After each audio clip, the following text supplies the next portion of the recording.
El día de hoy, y bueno, esta semana ha estado bien cargada, sobre todo con el tema de lo que ha sucedido en la Cámara de Diputados. La verdad es que cuesta seguirle el hilo a estos parlamentarios, ¿cierto? Bueno, y para eso tenemos a un invitado de la casa, como siempre, Cristian Pizarro, editor de reportajes de El Mercurio, con nosotros. Cristian, ¿me escuchas?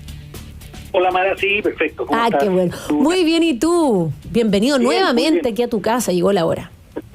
Gracias, muchas gracias. Oye, Cristian, justo estaba introduciendo un poco el tema porque la verdad es que esta semana, bueno, ambas cámaras no han estado exentas de polémica, pero la elección de la presidencia de la Cámara de Diputados, que finalmente salió Carol Cariola, nuevamente estuvo complicada por el tema de los acuerdos que se generan, por quién la va a presidir.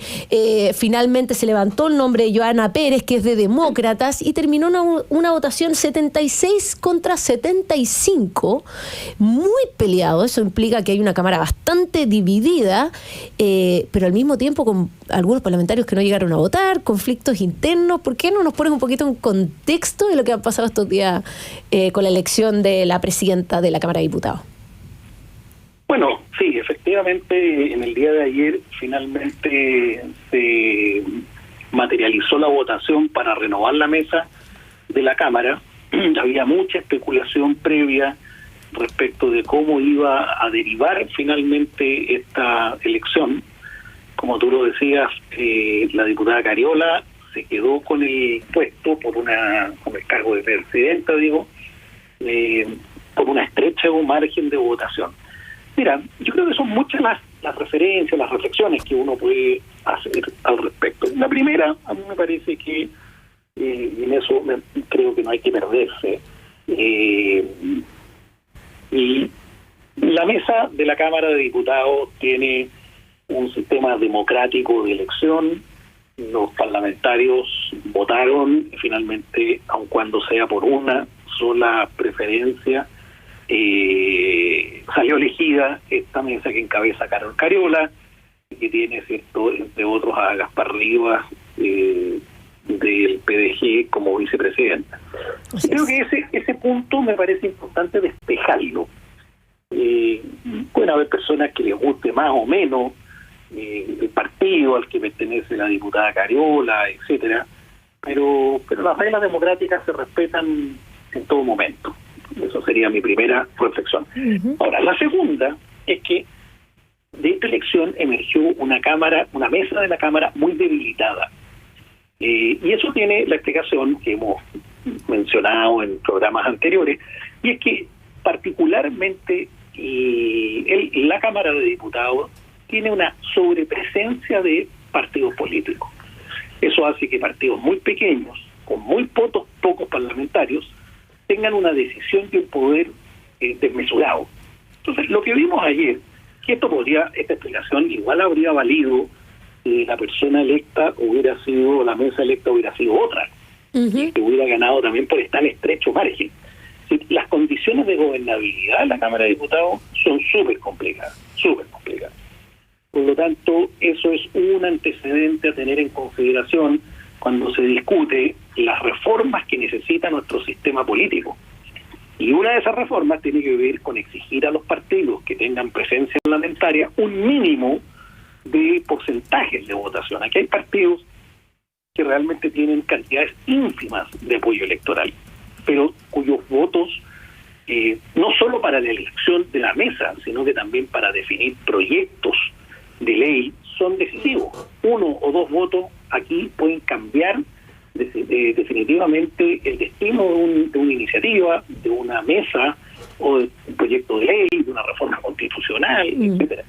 En consecuencia, yo creo que ese es el segundo punto que hay que reflexionar o poner.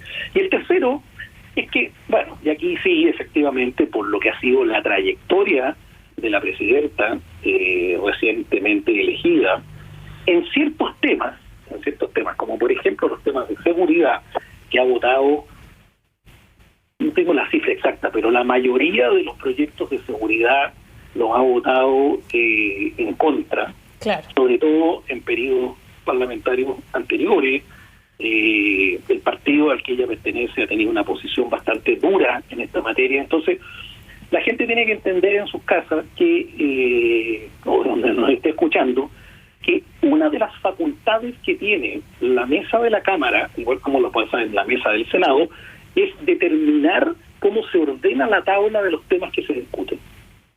Y por lo tanto existe una legítima duda respecto de cómo va a administrar esa facultad propia la nueva presidenta, en atención a que hay temas que claramente no le gustan, hay materias en las que no le interesa entrar. Entonces, por ejemplo, temas de seguridad, Ministerio de Seguridad Pública, el Sistema Nacional de Inteligencia, temas que están todavía pendientes de la agenda de seguridad que acordaron en su momento el gobierno con el Congreso. ¿Qué va a pasar con esos proyectos?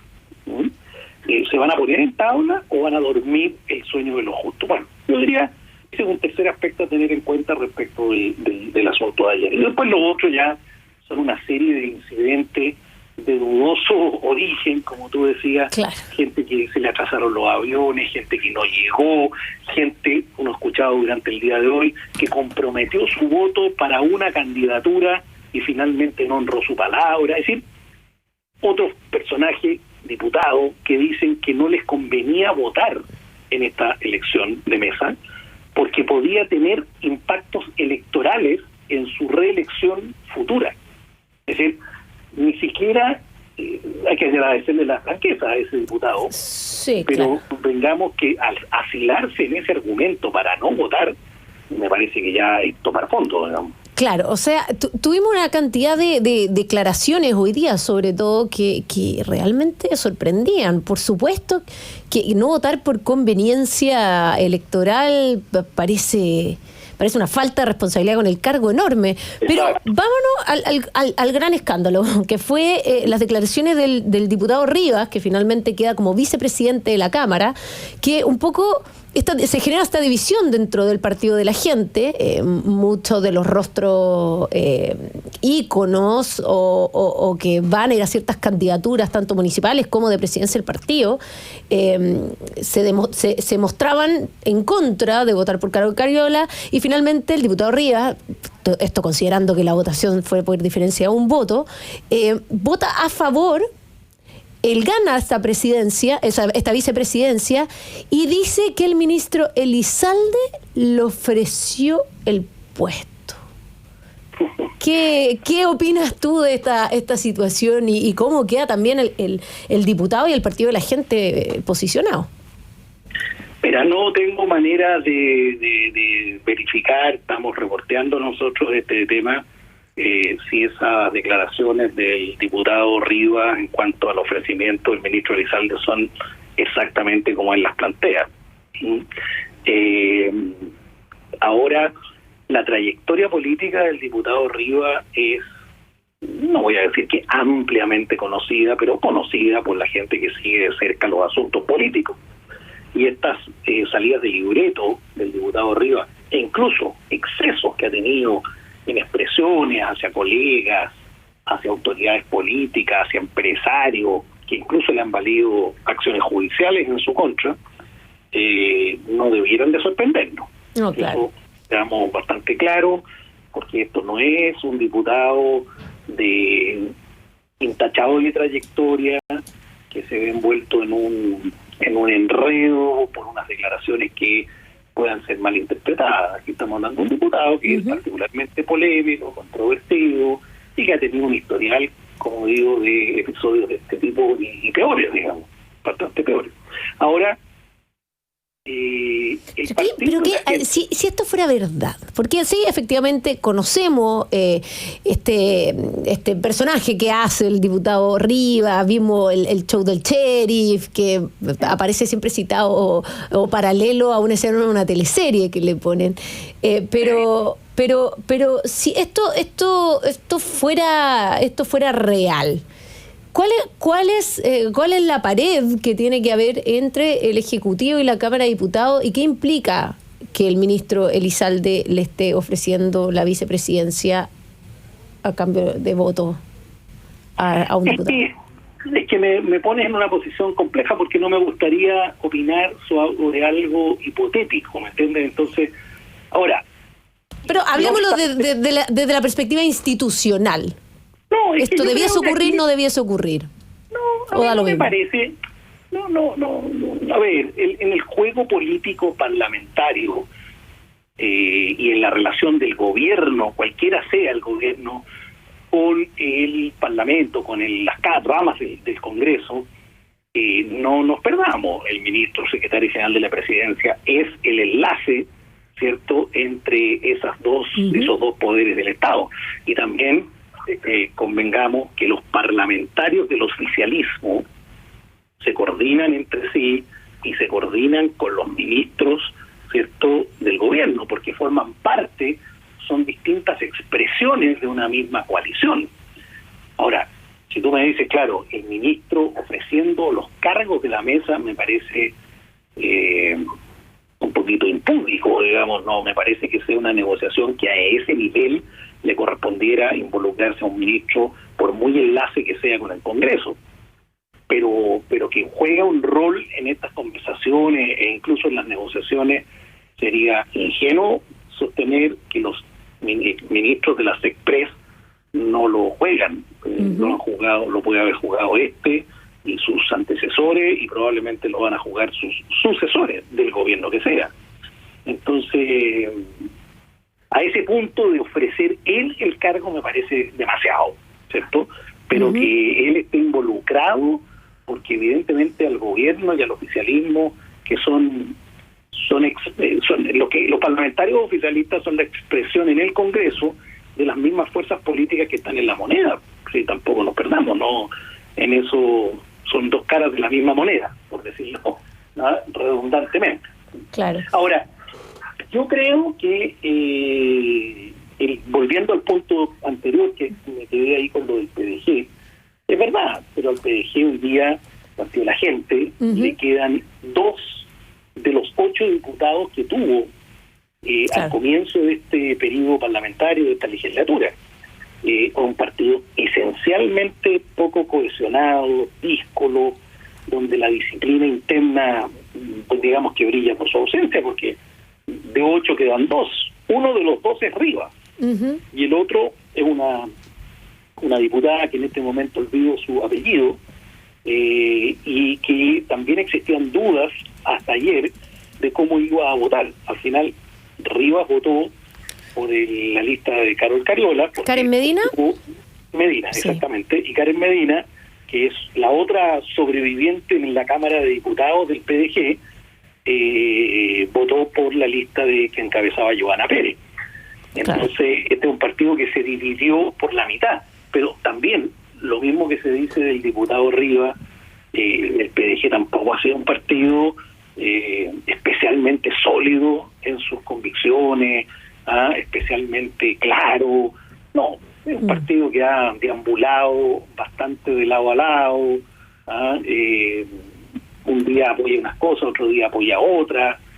Entonces, esta forma, vamos a decir, esta extrañeza que expresan algunos dirigentes del PDG, como por ejemplo su presidente, en fin, también tienen que ser conscientes quiénes son los diputados que integran su bancada.